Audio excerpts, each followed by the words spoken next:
Welcome back to OCVarsity.com and this week's baseball segment. I'm Dan Albano, your host, and I am joined, as always, on baseball with our hardball expert, Steve Fryer.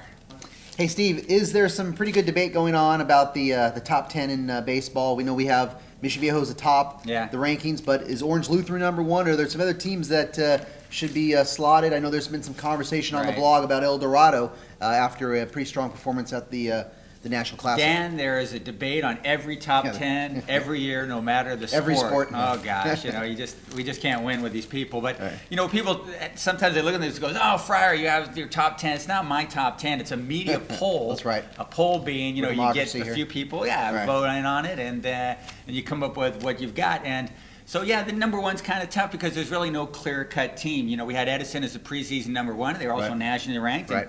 They didn't start so hot, lost to Sonora in the Loera tournament to start the season, and then you've had Jay Serra move up. You had Mater Dei move up. Right now we got Mission Viejo, which has done very well, the first place team in the South Coast League, which is a dynamite league, and they had a real good run last week in the Anaheim Lions tournament. They went 5-0. Tough tournament. They didn't get to the championship game. This is how they did the championship game. Every team, if you were 5-0, you were sort of in the pool to go to the championship game of that tournament, and they decided the two teams in the final who gave up the least amount of runs, which is a good way to go instead of having the highest scoring team go, because then you got want people running it up. Exactly. So that's a good way to go. So who's number one? I don't know. El Dorado had a great run in the National Classic, in the Diamond Sports National Classic.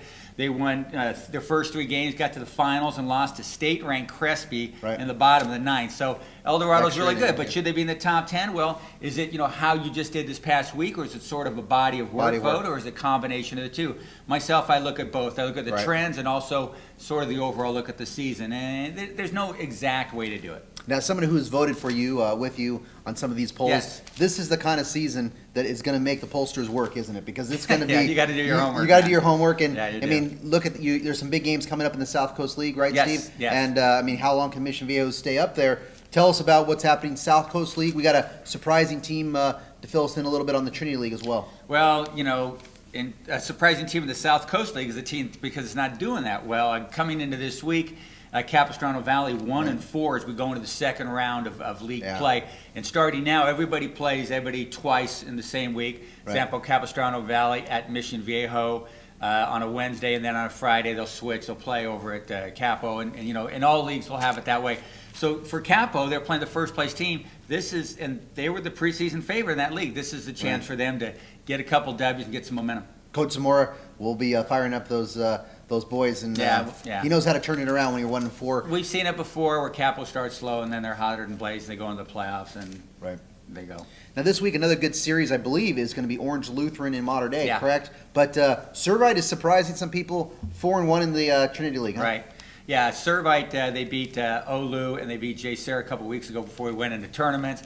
Then they went 2-3 in that Lions tournament, so it's kind of hard to see where it's at. But 4-1 for Servite, and they're predicted by the league coaches, to finish like fifth.